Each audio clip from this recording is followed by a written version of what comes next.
Yesterday we have discussed about basic details of science and technology, how it evolved over the years. Today we will move further on, and for discussion on this topic we have in studio the same resource person, Dr. Deepak Kumar. He is the chairperson of Zakir Hussain Center for Educational Studies and also the Center for Media Strategy at Jawaharlal Nehru University. And Dr. Kumar has written many books, and the most popular book is The Science and the Raj from the Oxford University Press, which has got seven reprints. And Dr. Kumar also writes articles for various journals and newspapers. So I think his knowledge and experience will help us to understand the science and technology and historical perspective in a new way. So on your behalf, I welcome Dr. Kumar for EduSet lecture. Welcome you, sir. Thank you very much. Well, science and technology has never been alien to our culture, our society. Indian society has always been open to new ideas, rational ideas. We have contributed also to the corpus of knowledge the world over in different ways, in different areas, especially in the realm of astronomy, medicine, and mathematics. Our tradition had been fairly strong in these three areas, all through the ages. We are aware of our achievements in ancient times. The past glories are very well known and accounted for. In medieval times also, the tradition continued with no less vigor. In fact, right from 14th century to 18th century, Kerala had a very strong tradition of what you call Kerala School of Mathematics. Similarly, in the realm of medicine and health, almost every generation, every century, several commentaries, nighantus were written. Many of them contributed in fundamental ways to the then existing corpus of medical knowledge. In medical practices, we continued to develop. In 17th and 18th century, European travelers were struck by our surgical practices, especially skin grafting. So in some ways, what is today known as plastic surgery was practiced by our surgeons much before the British came here. We were aware of the variolation method of ensuring ourselves against diseases like smallpox, cowpox, etc. In astronomy, Jai Singh stands as a great example in late 17th and early 18th century of what a scholar prince in India could do. He not only founded the great city of Jaipur, but created so many astronomical observatories at 5 major places and contributed to the Indo-Islamic corpus of astronomical knowledge. Of course, he worked under certain constraints. He couldn't go beyond the Siddhantas. He couldn't go beyond what Ulugh Beg had achieved in 14th century. I wish he had. But whatever he was able to achieve was nevertheless remarkable. Not only this, he brought astronomers from different parts of the country to his capital, Jaipur. Some sort of a royal school of astronomy was virtually established. They discussed astronomical questions, and accordingly, a Jiz, a Panchang, an almanac was prepared, which later was called Jiz-e Muhammad Shahi. So, in different areas, things were advancing. When the British came, they established institutions according to their requirement and their intellectual heritage. One of the early milestone or watershed in this respect was the establishment of the Asiatic Society in Calcutta in 1784. Now, Asiatic Society was to become the mother of all modern disciplines which we today think of as part of our academic curricula. Later, Asiatic Society branches were opened in Bombay. Other scientific institutions also were opened. Madras Literary and Scientific Institution in Madras, Agriculture Horticulture Society, Calcutta Medical and Physical Society, Botanical Garden as early as 1784 itself near Calcutta, in Howrah. So you have number of institutions being established during 1785 to 1850, and all these institutions served the purpose not only of housing new ideas but also of disseminating them. The result was that Indian society witnessed what some scholars called Bengal Renaissance, the Young Bengal movement, emergence of a new middle class which was powerful enough to articulate their requirements, to appreciate their own inheritance, their heritage, and synthesize it with the requirements of their own time, to synthesize it with the new ideas which were coming from other parts of the world as part of the colonial baggage. So you have a very interesting phase in 19th century, and a very exciting century when tradition and modernity met, when old and the new. It was not that the old was dying, no.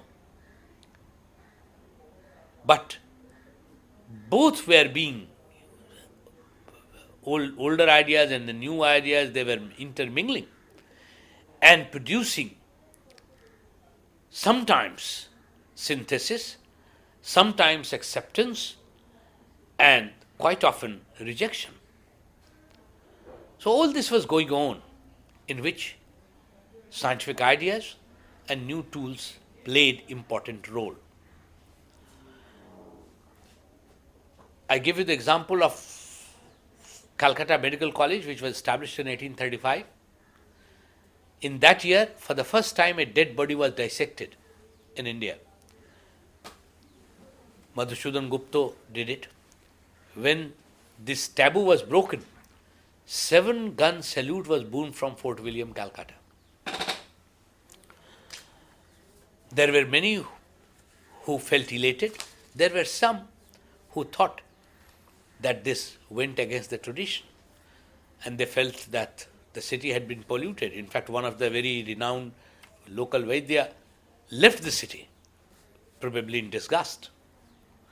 So you have a very interesting phase of, which continues for the whole of 19th century, when this dialectics of, this drama of acceptance, rejection was being played out in different theatres of the country.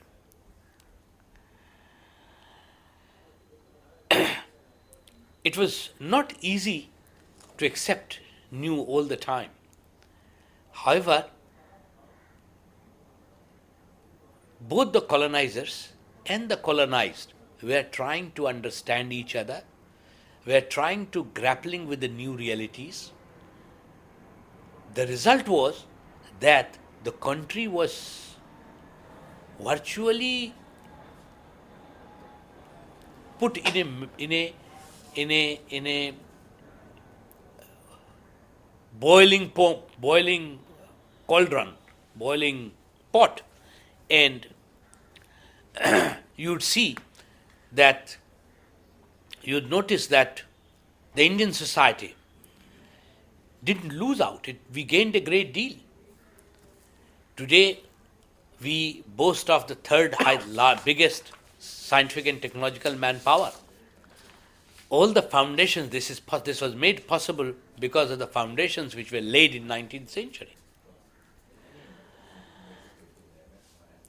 However, it may not be true to talk of the 19th century only in terms of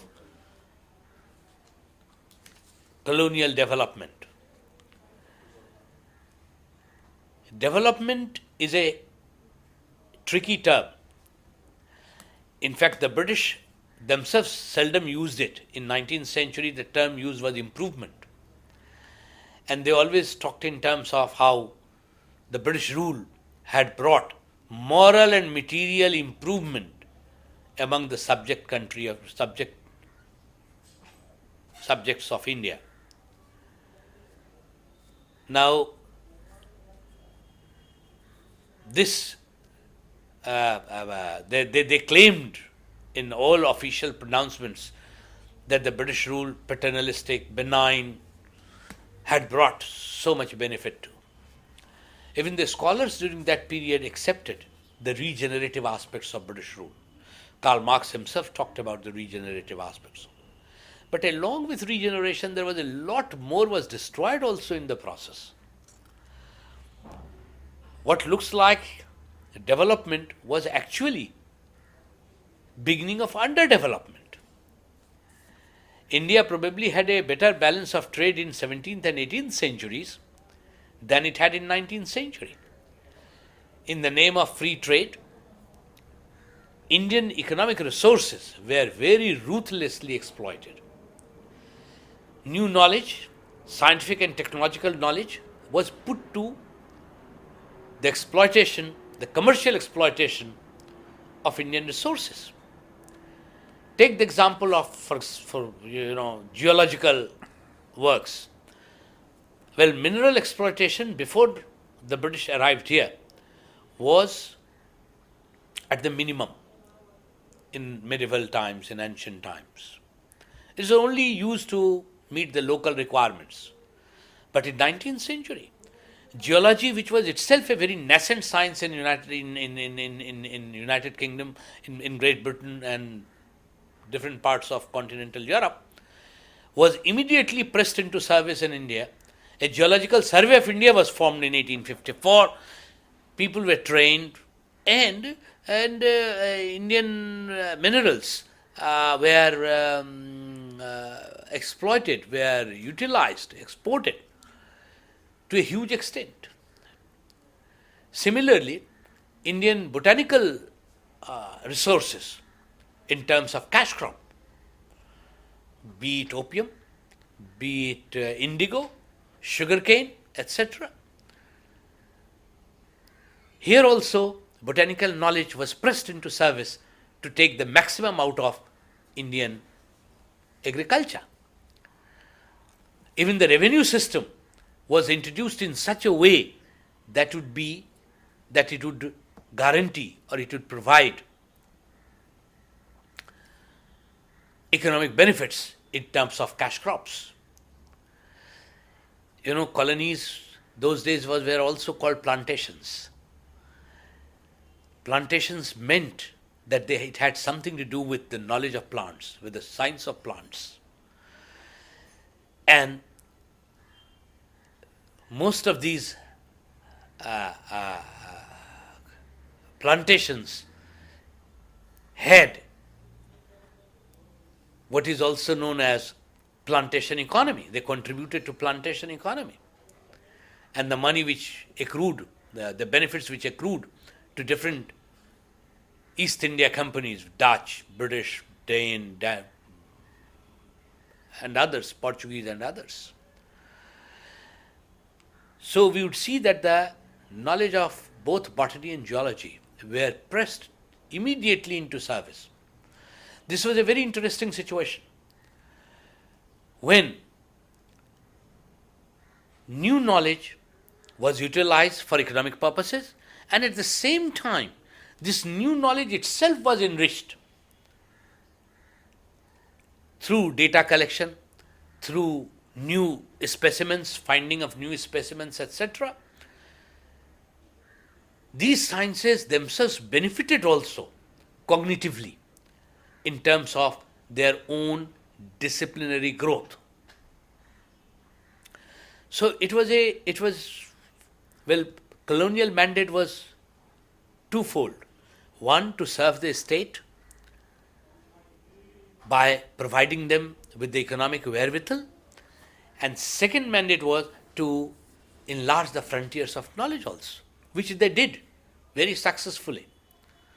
So in 19th century you will find both exploitation as well as growth in knowledge. You will find both underdevelopment as well as development. So this is a very, very curious situation, very interesting, curious situation. You can't paint the colonial period only in black and white, no. Of course, deindustrialization took place. There were massive economic setback to the indigenous industrial practices, indigenous commerce, etc. After all, colonization was no philanthropy. But in the process, colonizers had set up certain institutions, had imparted certain ideas which could be used by the recipients, by the people who had been colonized, that means by the Indians, to their own advantage, to advance certain arguments which later emerged in the form of national movement. Now the Indians, taking advantage of this new knowledge, could claim that we should also be given the same respect, same share in administration and in development as other parts of the empire were getting. Our forefathers could claim that we want also to benefit from the British rule. As the very title of the book written by Dadabhai Nauroji suggests, poverty and un-British rule in India. He called for a proper British rule in India. What the British were doing in India in Victorian times was termed un-British by the doyen of Indian national movement, Dadabhai Nauroji. Similar sentiments were being expressed. There was a geologist, one of the first Indian to learn geology and have a professional degree in that, was Pramathanath Bose. As early as 1888, he wrote a very strong pamphlet asking for proper technical education in India. Demand for technical education came. Earlier, this was not so. Now people were asking for not only new tools and techniques, but also the whole process of learning, so that these techniques and tools could be appropriated, could be properly assimilated in the Indian mind and Indian soil.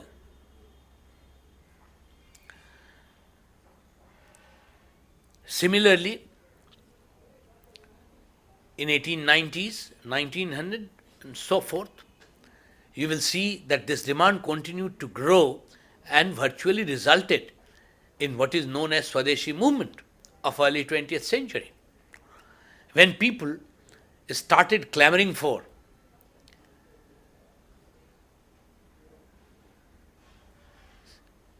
not only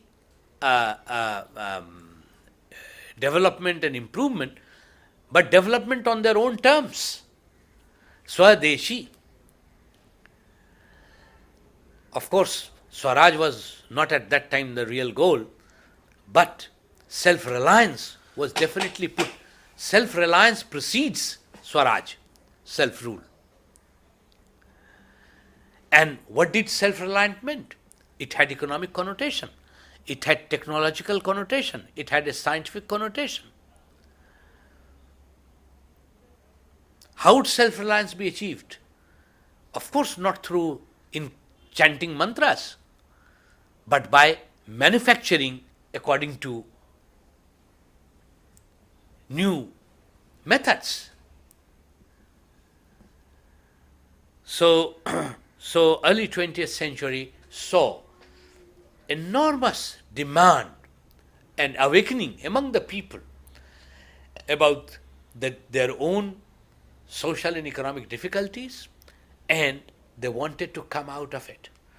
They wanted the British rule to help them to come out of it. They wanted to be empowered. And in this new yearning for empowerment, you will see that our national leaders, our cultural interlocutors, our social reformers, everyone played a role. Any name you pick up, and you will see that they had something to say on education, on technical education, on the relevance of economic development, and so forth. Any journal you pick up of late 19th, early 20th century, and you will see these demands being made in those writings, in their writings. Any article you pick up, in the resolutions of the Indian National Congress you look at, right from 1887 onward, every year Indian National Congress passed a resolution asking for more and more technical education. Every year they ask for how to combat diseases. They ask for Indianization of medical services. They ask for greater role of Indians in local self-government, and so forth. Apart from the Indian National Congress, take the example of any other sabhas or societies, including caste sabhas. In late 1890s, number of caste sabhas had emerged. So you have a Brahmin sabha, you have a caste sabha, you have Bhumiyar sabha, you have Yadav sabha in Banaras, and many other sabhas have come up. Most of those are Muslim conference, etc. All these sabhas and community meetings also, demands were made for more technical knowledge. What did this signify? All this signified yearning for change. That every section of the Indian society was asking for or looking forward to change. They were prepared for self-help, no doubt, but they wanted the government to play the lead role, to make those changes. Of course, the government would not oblige them because, colonial government had a different agenda. They would do it at their own pace and according to their own financial resources, etc. They would not do it only for the sake of, for the fun of developing India. No. Their job was to rule here, to take advantage of the situation, which they continued.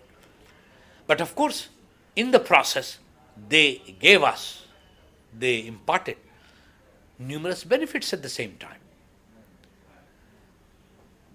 Researches were undertaken in terms of epidemics. So malaria researches was done. Ronald Ross' name comes.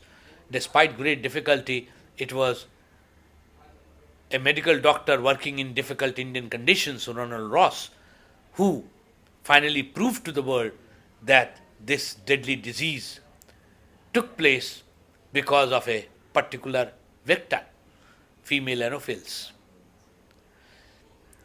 It was a remarkable research which made a definite contribution to the worldwide contribution to think about this disease, to control this disease, and so forth. There were numerous other scientific researches which were done on Kalajar, cholera, in plantation, in terms of agriculture, etc. And these were very valid areas of research. Indians also participated in, they contributed to it in large measure. One of the foremost names that comes to mind is that of Jagdish Chandra Bose, who is considered to be a pioneer in wireless technology. He was probably the first. He preceded Marconi in this remarkable invention. Of course, he refused to patent, but his contribution has been properly recognized. Later, he shifted to plant physiology, and there also he made very fundamental contributions. His crescograph, the machine which he fabricated, is very well known. Similarly, very fundamental conceptual contribution was made by Dr. Satyen Bose, Meghnad Shah, and many others. In fact, I am very often asked that colonial India produced a number of scientific luminaries, true stars, more than what independent India has been able to produce. How could we do that? And how does one explain it? Well, it is not very easy to offer an explanation, but it was possible because those days our forefathers were struggling to establish themselves, to establish a distinct identity. They were fighting several battles at the same time. There was inner urge. There was a very strong commitment. And these were people who were versatile, bahumukhi, and could make very, very fundamental contributions. Gradually, the character of science also changed. So it will not be fair to compare the situation in late 19th century with the situation in late 20th century or with the situation today in 21st century. No. The character of science also has changed. It has now become much more tool-oriented, huge, and too much focused, which has its own advantages as well as disadvantages. So it was possible for late colonial India to produce remarkable scientific and technological manpower. And we need to learn from them. We need to feel inspired. But this doesn't mean that independent India really lagged behind, either in original research or in technology adaptation. We could have done better, no doubt about it. But under the circumstances, post-colonial India also marched ahead with our head high. And despite colonial destruction, despite several handicaps, especially economic handicaps, Nehru's India tried to establish itself on a sound footing. So you have the works of Shantiswarup Bhatnagar, Homi Bhabha, Vikram Sarabhai, many more, who laid the foundation of new institutions, organizations, which today have brought us to the level of development which we are witnessing. Even this EduSat program wouldn't have been possible without the remarkable vision of people like Vikram Sarabhai. So I would not argue that post-colonial India we have really went down or we have lost. However, late colonial India should continue to inspire us. Even in political leadership, we had people like Gandhi, Nehru, Subhash Bose, literature figures, giants we had, Rabindranath Tagore, many more. We should feel inspired, and I'm sure that in the years and decades to come, our independent India would produce many more viable, many more productive intellectuals in different disciplines and areas. However, one thing which strikes me most while looking at late colonial India is the quality of the debate in which our forefathers engaged themselves. Right from Swadeshi movement, that is 1905, to 1947, you take these 40 years, and you will see that our leaders in different areas, the way they debated, threadbare different aspects and requirements of Indian life and society. Everyone contributed to it. The quality of debate was extremely high.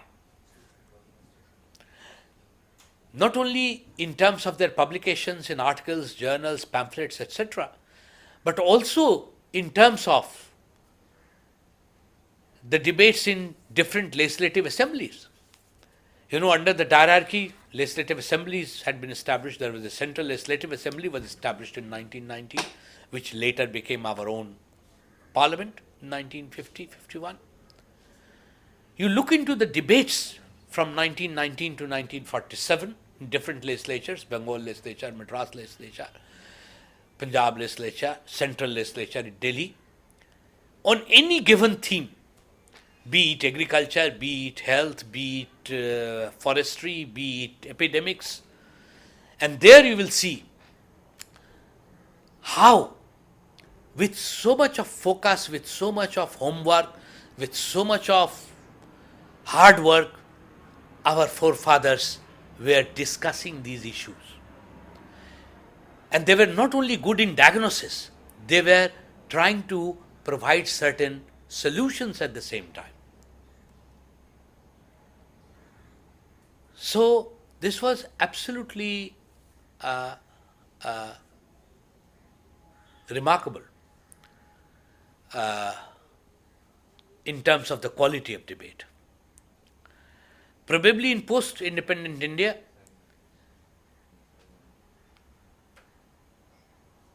probably the quality has gone down. I don't know, these days we are told even the parliaments don't function to its constitutional requirements.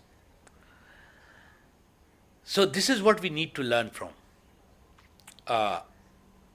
late colonial India.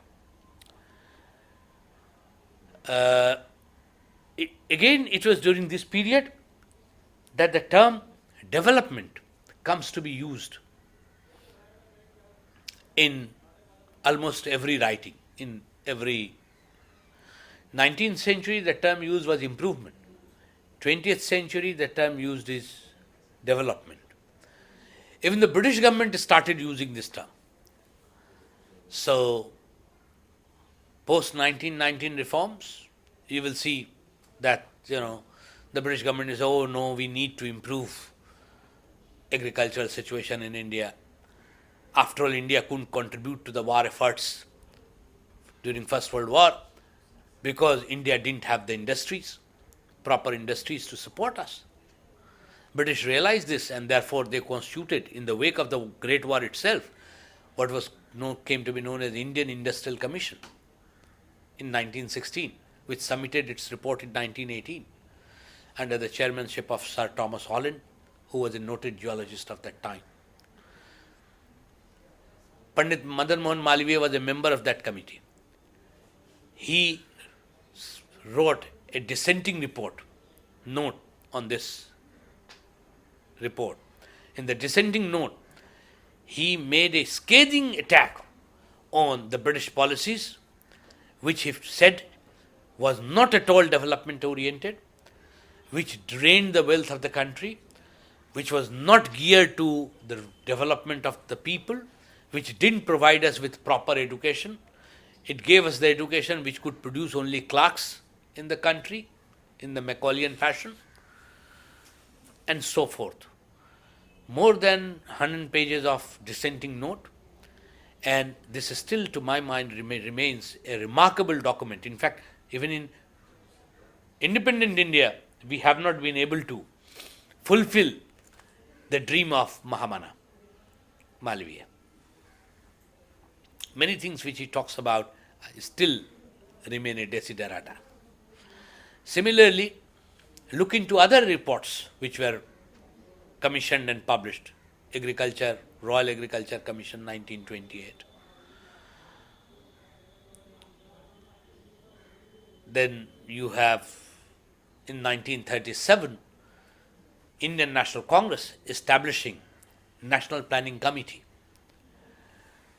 Now this National Planning Committee was some sort of a precursor of our much later Planning Commission, which we all today know prepares our plans and makes allocations, etc., which is a very, very important body, is responsible for whatever progress we have been able to make so far. But in 1930s, it was realized, it was felt that we need to work upon what independent India would look like. So this National Planning Committee was formed when Subhash Bose was the President of Indian National Congress, 1937, in his brief period, tenure, and it was established under the chairmanship of Pandit Jawaharlal Nehru, and it had very distinguished Indians as its members. This National Planning Committee produced more than 35 reports on any problem or thing you think about, and there was something in these reports to talk about. On metallurgy, on hydraulics, on irrigation, on health, on drugs, on agriculture, on soil, on education. All these aspects, there were separate subcommittees were established, which finally were compiled together, and reports of National Planning Committee was published in 1947. These reports still make very interesting and useful reading. Their relevance remains even today. However, it is during this period that different views came to the fore. One of the major contributor to this debate was none other than Gandhi himself. He provided us a blueprint as early as in 1907 when he wrote the Hind Swaraj, in which he provided a very stringent criticism of Western civilization. He wrote against machinery. He wrote against the cult of machines, the greed behind machine, and so forth. Modern medical system, which thrived on diseases, he was strongly opposed to. The legal system also, though himself he was a lawyer, he devoted a whole chapter of Hind Swaraj denouncing the legal system. Now, the blueprint which Gandhi had provided, came to be known as Gandhian Blueprint or Gandhian Alternative. This was thoroughly debated and discussed.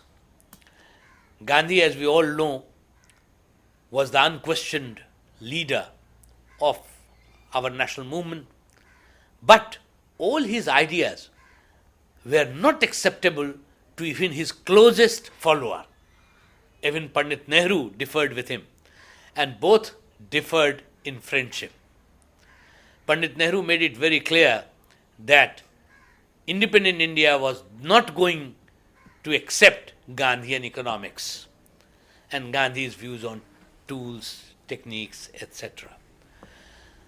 Meghnad Saha, in 1934, in the very first issue of the journal Science and Culture, which he published, he wrote in the editorial, the very first issue, that independent India would not be built on the basis of loincloth and bullock cart. We will need more than charkha. However, this was not to diminish the significance of charkha. Charkha definitely provided a symbol for distribution of wealth. Gandhi was more worried about distribution than about generation of wealth. To generate wealth is relatively easier. To distribute wealth is extremely difficult. New knowledge, science and technology should be used not only for generating new wealth, but should be used also for proper distribution, equitable distribution among all sections of the society. We are yet to achieve it. Gandhi seldom wrote about, never used the word science and technology. He always used the word machine, and he attacked machine. But at the same time, he would say that, look, I realized that even our body is a machine. So he would argue that he was not opposed to machine per se, but he was opposed to the greed behind which machine works. He gave a very interesting example that he wanted distribution of wealth in the same way as rainwater falls on the soil. When rainwater falls, it doesn't distinguish between fertile land, fallow land, Brahmin land, Shudra land, Hindu land, Muslim land. No. It goes everywhere. But if you put a sprinkler and distribute water through irrigation, through canal or sprinkler, then whoever controls that sprinkler controls the water supply and thereby controls the economy. He was definitely right in it. Another aspect of Gandhian ideology which we need to learn from it is, though he never used the term science and technology, he always stood for what you may call the notion of social accountability. Once he visited Indian Institute of Science in 1927 in Bangalore. Indian Institute of Science, he was taken around the laboratory. He came out, he was very impressed. Students and teachers pestered him, say something, what you saw. You know, it is not very easy for a lay person, for a person with a non-scientific background, not to be impressed by scientific instruments, machinery, laboratory, etc. So Gandhi said, oh, you are doing a great job. But when he was pestered more and more, he said, okay, tell me how this was, all this you are doing research here, great scientific research here, is going to help the poorest of the poor. Oh, that was Gandhi's talisman. He would ask this question every time. Now another student couldn't understand him, and a student said, sir, we don't work here for the poorest of the poor. Fair enough. But Gandhi said, but you get the money from the poor. Then another student chipped in saying, oh, we get the money from the Tatas, after the Tatas had established Indian Institute of Science. And he said, even Tatas get money from the ordinary people. Now, there was no satisfactory answer to Gandhi's question. But Gandhi's question still remains valid. Wherever we may be, whatever ivory tower we may live in, we are socially accountable. Science and technology are, if they are social constructions, then they must be socially accountable. Be it BARC, be it ISRO, be it DRDO, be it CSIR, be it DST, UGC, whatever organization, universities, DBT, whatever organization we think in terms of, they must be socially accountable. science must be explained to the ordinary people through either popular writings or through debates, etc., and taken to the masses at the same time. Our scientific leaders or scientific men cannot take excuse that they were too. It was all technical knowledge, too technical to be imparted. But others have a right to know. This is what Gandhi was hinting at. That's the relevance of Gandhi. However, to talk of Gandhian economics and many other things, probably, all of Gandhian philosophy could not be implemented or beyond implementation. And this is what independent India decided to. So Nehruvian India appears to some extent in contradiction to the very mentor, the father of the nation. We have moved further along the path which Saha, Bhabha and others chose for us. And there is no point of regret. It's a matter of rather pride. We chose the right path. But at the same time, we don't have to be romanticists and we don't have to be revivalists to go back to the ancient past or medieval past and so forth, or distant past. But at the same time, we shouldn't forget that the ideas of accountability, the ideas of social relevance, the ideas of equity, etc., should be sacrificed at the altar of very speedy development and so forth. Development is not only development in terms of material resources only. Development means human development at the same time. Development has several other dimensions also. While defining development, we cannot have only crude technological or economic definition. We must take Tagore also into account. We must take culture into account. We must take our traditions into account. All these taken together would make development a healthy process.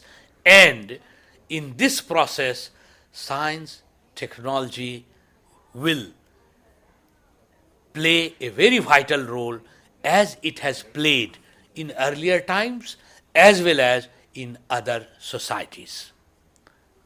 Thank you very much. Well, while discourse, you raised many questions also, apart from giving answer to the science and technology historical perspective. The first question which you said, that the British was very tricky in using the development. The term development they didn't use. They used improvement. I will move further on. 20th century, as you said, that the word development was used, and still it's being used.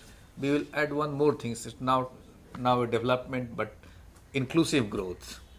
Second thing which you said, that development is a tricky. So my first question is, in your view, what does development mean?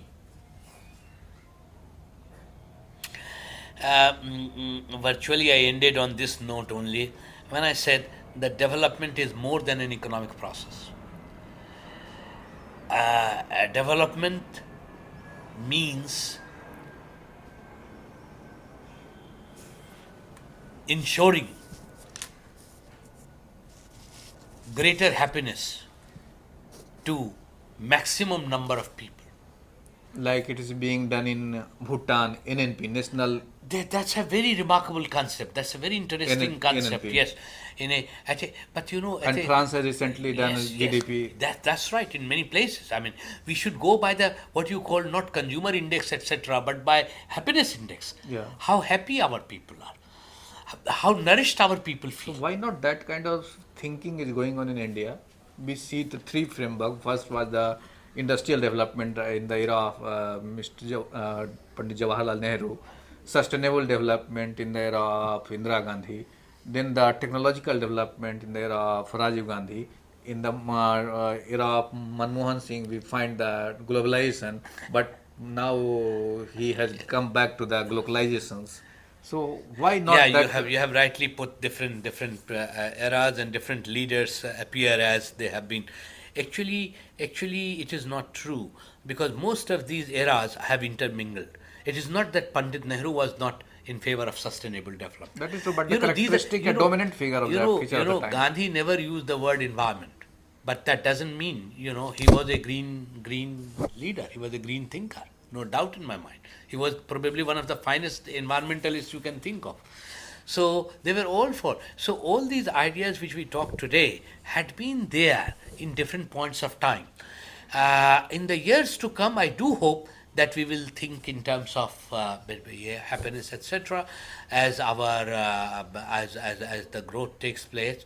But we are also worried about, even today you refer to globalization, privatization, and all sorts of. And I'm told that our GNP, national income, has also grown up little higher than earlier. I realize there is development, no doubt, there is growth, no doubt, compared to what my grandfather had. I'm slightly better off, and probably I have a longer life.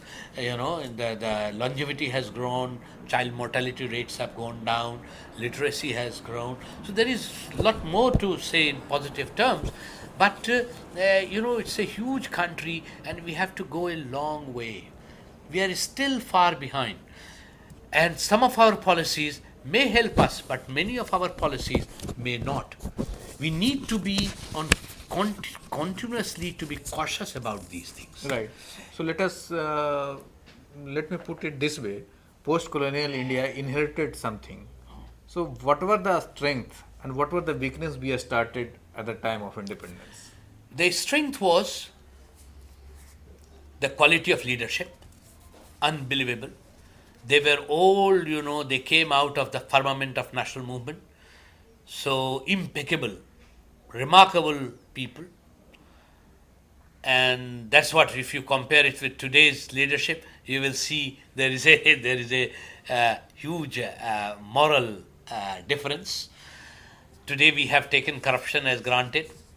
There was one venerable prime minister who said that corruption is a global phenomenon, nothing could be done.